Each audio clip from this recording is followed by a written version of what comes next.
to God to a non-believer who don't believe in anything.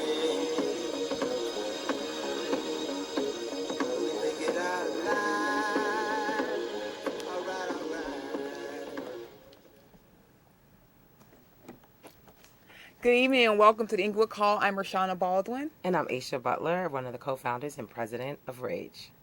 Thank you for joining us tonight. We have an exciting show. We're going to do. talk about what's good in Englewood. This is our finale show, and we do have a special guest from the community. Yes, we do. We're talking about some really great things that's happening at Kennedy King College, so we're looking forward to that. Absolutely. Before we get to it, we want to definitely show you that this is a live call-in show. Give us a call at 312-738-1060, and let's get right into it. Yes, we do. And before we talk about the good in Englewood news, let's talk a little bit about who Rage is. If this is your first time tuning in. So Rage is the resident association of Greater Englewood, and our information is could be found there on the slides at rageenglewood.org, and our number is 866-845-1032, and you can also email us at joinrage@gmail.com. And we're also on Twitter. Our Twitter handle is join_rage. You could tweet us, find us on Facebook. We also have an Instagram page as well. The Instagram page is rage_Englewood. We share dozens of photos, a gazillion photos. We show what's happening in the community by doing photojournalism, if you will. We also post from different events, community meetings, what's happening in and around Englewood. Who is Rage? Rage was founded in October of 2010 by residents who were driven to, build a better community, continue to engage the folks in the community. That's right. And basically, it's really what we wanted to do was put residents from every ward of the Englewood community all together to really be singing the same tune in terms of what should happen in Englewood for it to be a better place. So we are completely resident driven. This show is a resident driven produced show. Yes. We look at the assets of all of our members and really build off the assets instead of looking at the problems and the challenges in the community. We focus on creating tangible solutions. And then our members, the good thing about our members, they reside in all 6 wards, as I said before. And we also have non-residents. We have a lot of people who say, I went to church in Englewood, my mom's in Englewood, and they want to support our mission and our work. And so we have people who join us who may not live in the community, as well as residents who live in the community. And we have some good in Englewood news. Yes, We're always we do. sharing what's happening in and around the community that mainstream media does not talk about. So we like to always bring what's uplifting and empowering in the Englewood community. That is right. I love the good in Englewood news, and it's so much happening this weekend that I don't think we was able to put everything out there. So it looks like the first thing that's happening is that food is medicine at Wood Street Urban Farm. This is an open house celebration, and if folks didn't know, we do have a certified organic farm in West Englewood, right off of 58th and Woods. And on Saturday, it is from 11 to 3. They'll have an open house, and it's all kind of stuff going on there. I think it's a farm tour. Exactly. Different demonstrations, food demonstration, workshops. We have the Indigo Spins, pressure canning. Canning. You know what I'm saying. I know what you're saying. It's going to be a lot of things around organic foods and some things about health and how this food can serve as medicine. And the good thing about it, it's actually free to Greater Englewood residents whose zip codes are 60636, 60621, and we also included our neighbors from Auburn Gresham, 60620, 60629, and then New City 60609. This is definitely going to be an exciting event, and I'm definitely going to try to come out after everything else is happening. But something else is going on that you could talk a little bit about, right? Yes, so Shop Talk with me, Shauna B, is back this Saturday, the 27th, from 9:30 to 12 p.m. And what I did, Shop Talk was originally in a barbershop in the community of in Englewood, and I decided to do a twist and a spin on it. I had a young lady by the name of Elaine Hedgewood Bowen reach out to me. Hedgewood Bowen reach out to me and say, I wrote a book about the Englewood community on what it was back in the day. I remember it being a vibrant, loving place where there was so much booming economic commerce, and from that conversation and meeting with her, because she follows Rage, she follows all of our work, she follows everyone's like crazy on Twitter. Yes, and that's what's up. Why not have an event around this book and talking about the oral rich history? So I did a twist. Let's talk about the solution, not the solution, but let's talk about the good things that's happening in the community. And I invited everyone I could think of in the community to come out and hear some of these stories, from my mom to our boss, who was at Teamwork Englewood, who recalls what it was like in the 60s, the 70s, and in the 80s in Englewood. So it's this Saturday from 9:30 to 12 p.m. There will be refreshments. Nice. She'll be doing a series of readings from her book and just having an engaging conversation and recalling some of the great things that happened in the community. And her book will be available there as well. Nice. And again, it's this Saturday, 815 West 63rd Street, the U.S. Bank Building, 4th floor. That is nice, and that's free also to the public. And it looks like it's the 45th anniversary celebration and annual scholarship awards event at Kennedy King College in the Great Hall on Saturday. And we actually didn't put the day on there, but it is on Saturday from 5 to 9 p.m. If you're interested in attending or maybe want to go to this really nice event, you can go to their website at www.nabswchicago.org. I didn't know it was actually an association for social workers. Yes, it is. I like that. This event, again, is, like you said, it will honor local individuals who made a difference in the lives of their residents and people in the community. So definitely a good event to come out this Saturday too. It's a lot of things that's going on at Kennedy King College that folks are just not aware of. I am excited about this dance team audition. Is going to be held at Hamilton Park Culture Center. I'm excited for many reasons, Aisha. If you don't know, I did African dance. Oh, nice. At Kennedy King College for years, and I was always teased about how I couldn't dance. But so I'm happy about this event. I love the arts. I love dancing. I love the music, and it's going to be it's Sunday, actually.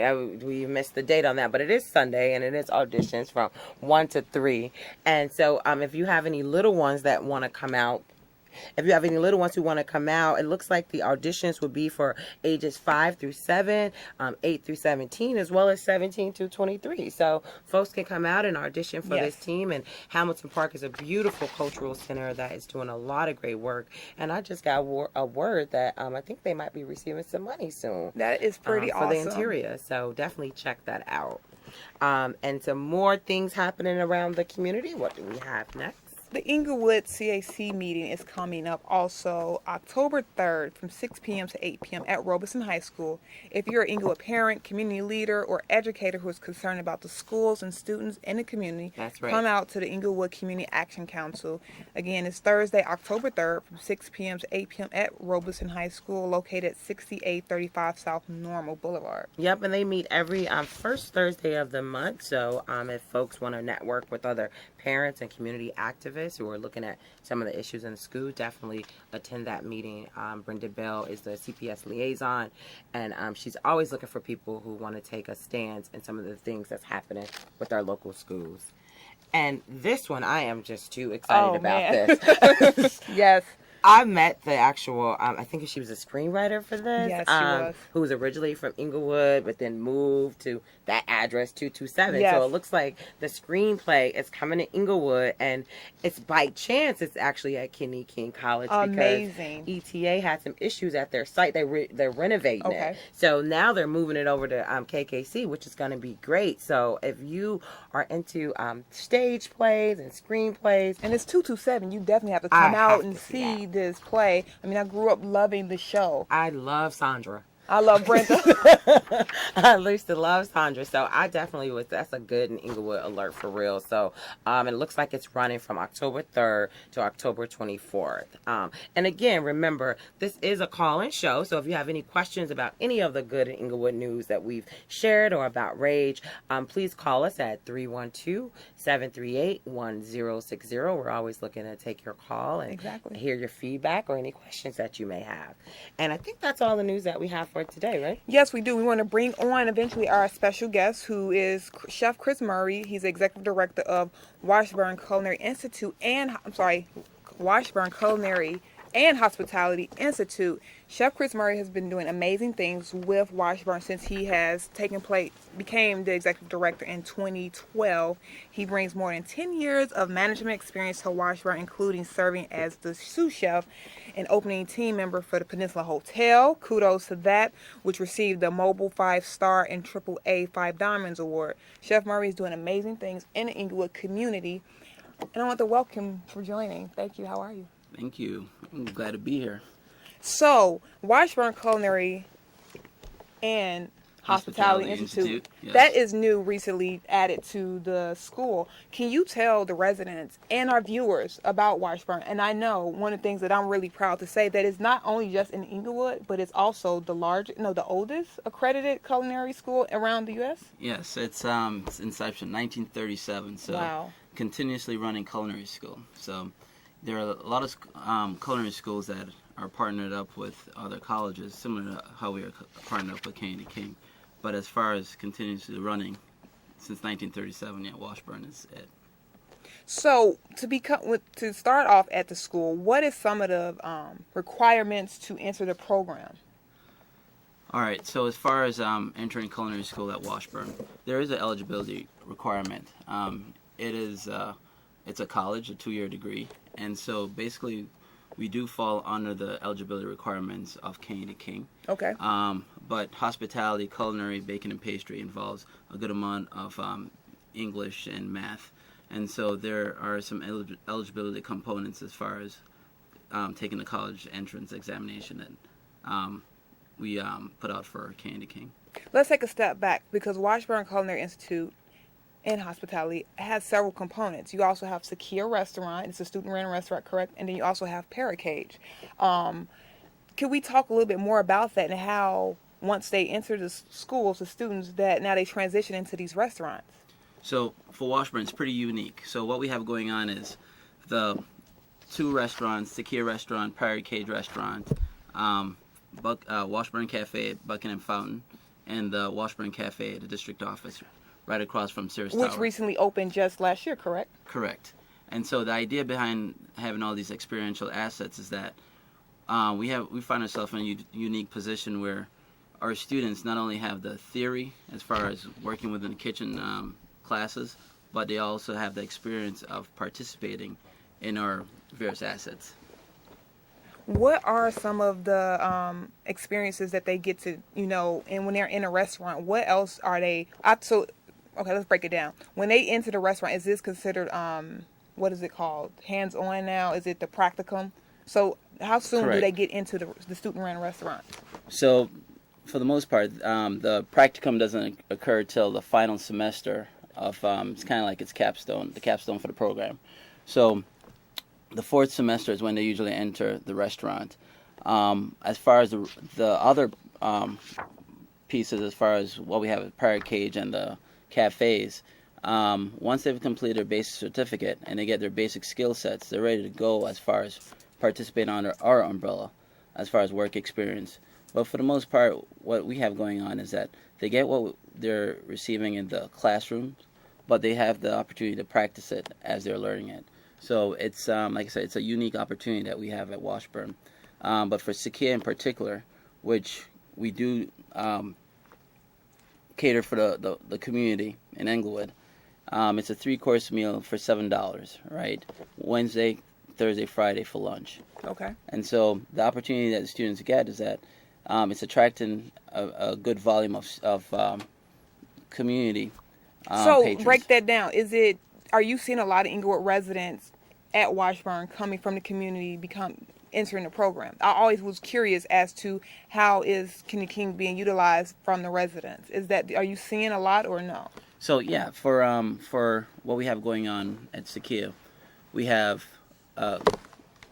various groups within the community of Englewood. Okay. So that means you have the folks who are residents who live there, and then you have the folks who work within Englewood, and then you'll also see various folks coming through the restaurant that, you know what, they heard that, what we have going on where Sakia was great. Yes. And so they visit us on occasion once a month to have work at lunches. Maybe they're coming from the adjoining college down the street, adjoining university down the street. and it's just a good mix of community, not solely dedicated to the residents that live in Englewood, but just a complete mixture. Okay. How often are residents, no, I'm sorry, not residents, but how often are students get into the job placement? How is the job placement after they finish their program? Do you guys work with placing them into jobs or getting them into? Yes. We now are currently set up to accommodate that part of it. So basically our students come through, and what's going on is that we encourage them to actually start working while they're going to class, right? And then once they go to class, they figure out that, after a semester's worth of skill sets training, they're ready to enter the workforce. So that's part of the encouragement. But what we've adopted this past semester is our career center for Washburn and Kennedy King, where we're actually working with the students for, again, that soft skills training, just that whole overall development so they can be better prepared when they go get that job. So we do have someone who's responsible for that placement. Our placement number right now, we're taking that number from both those completers for associates and the ones who are currently in our program. And so our average right now is probably about 76% of the group. That's amazing. That's in pretty school. Amazing. How often do do students come into the program with the idea that it's going to be easy? I often hear people say, I know how to cook. What is that like? Or do you receive that when you have students who enter the program? So yeah, it's common. Someone cooks at home and they figure that they can cook in school and they can go out there and make money off of it. But part of going into culinary school is that it's a great deal of organization, method and technique, and you have to be able to handle stress. Pretty awesome. Well, I want to thank you so much, Christopher Murray. You're doing amazing things at Sakia at Washburne Culinary Institute. It's like a one-stop shop because now you guys added the hospitality component, the baking and pastry, and you have several student-run restaurants. So that is really great for the Englewood community. Thank you again for being on the show. We look forward to having you probably the next season. Thank you. So we're going to go right into some other news. We have a good video that we want to play of Washburne Culinary Institute and what they have to offer.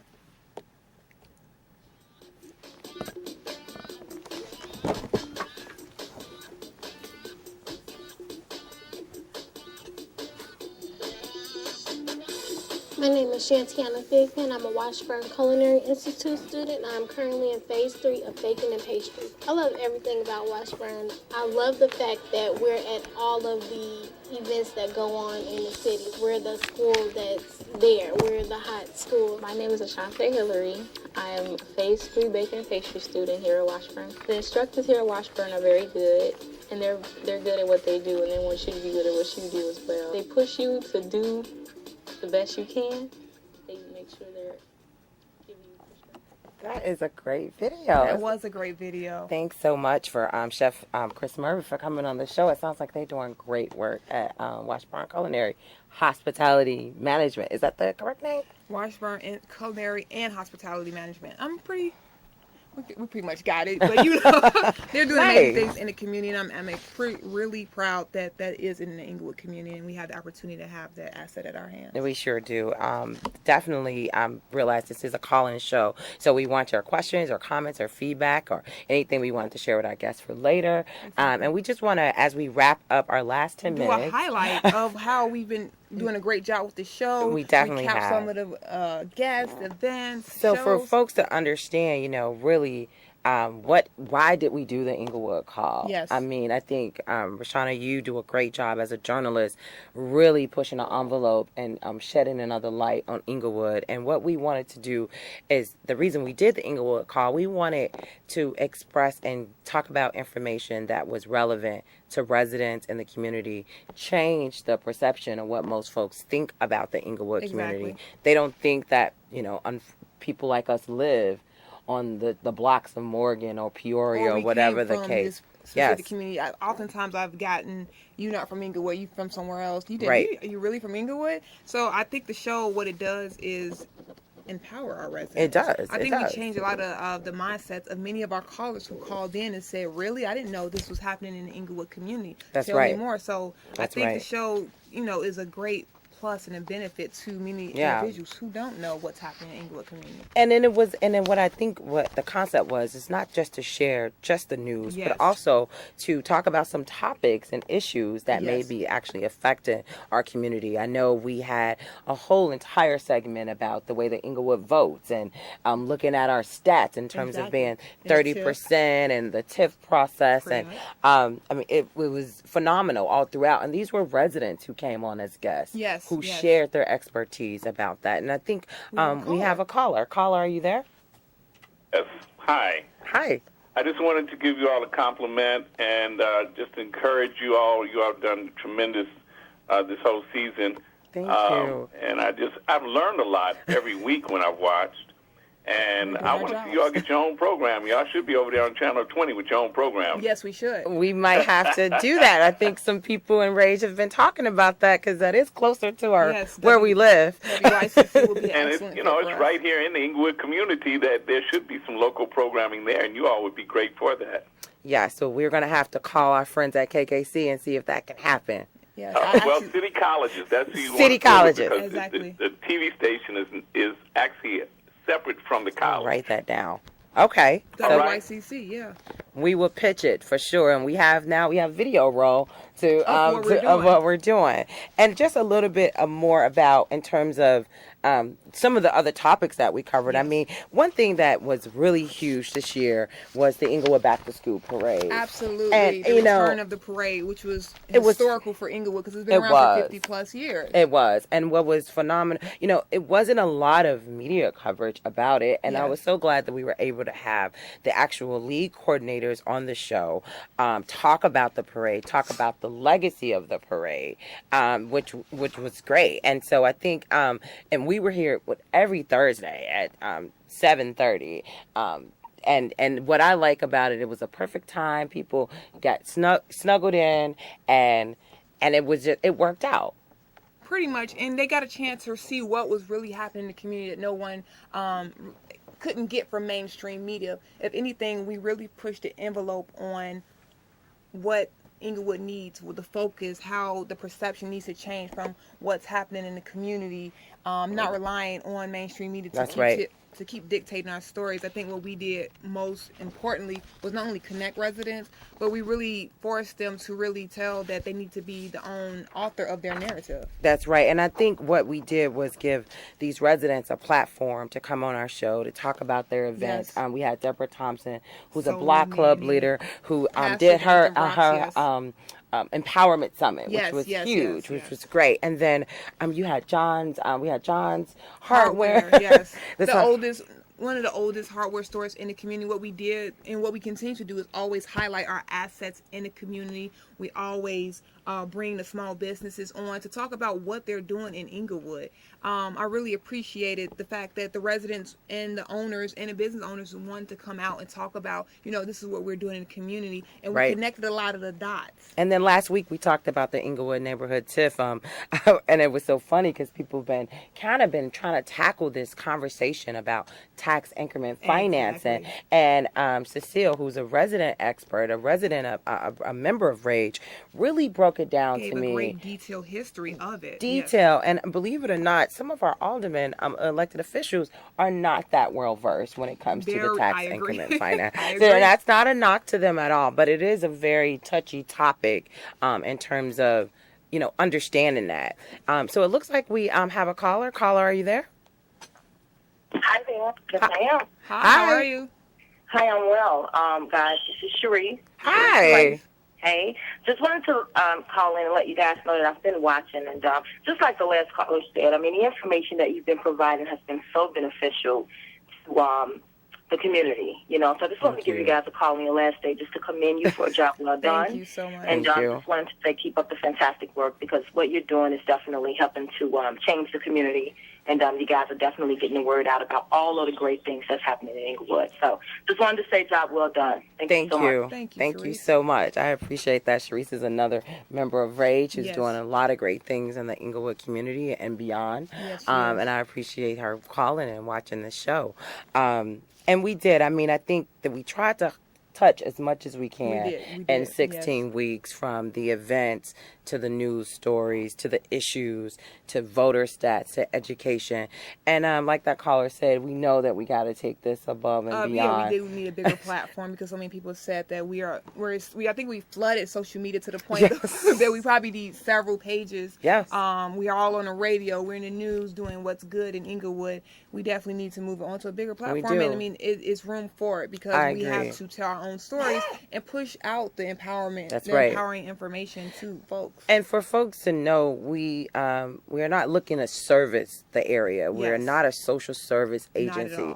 all. We are residents who want to use our gifts and our passion and empower ourselves. Exactly. Rashana is a journalist. You know, I'm more of an organizer. So I'm doing what I love doing. She's doing what she loves doing. She's producing this show, so much so that the mainstream media is knocking on our doors. Yes. So we, instead of talking about the bad misconception that we get in the media, we wanted to create our own, and that's what we did with the Englewood Call over these last 16 weeks. And we're going to just share a quick video, just some highlights and some fun times that we've had on the show. Yes. And is the video ready? All right, we'll show this video.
That was just a preview, a fun preview of our season for 16 weeks. We have enjoyed everyone who has tuned in, who has called, who has given us so many kudos for this show. And so, believe me, this is not the end, but just the beginning. And so, only call to action that we would like to do, if this is still on, is to join Rage and to go on our website to keep the conversation going at www.rageenglewood.org. And of course, follow us on all of our social media outlets. You can look at all of our past shows on YouTube at Rage Englewood. Thank you so much. Thank you for tuning in. I'm Rashana Baldwin. And I'm Aisha Butler, and signing off.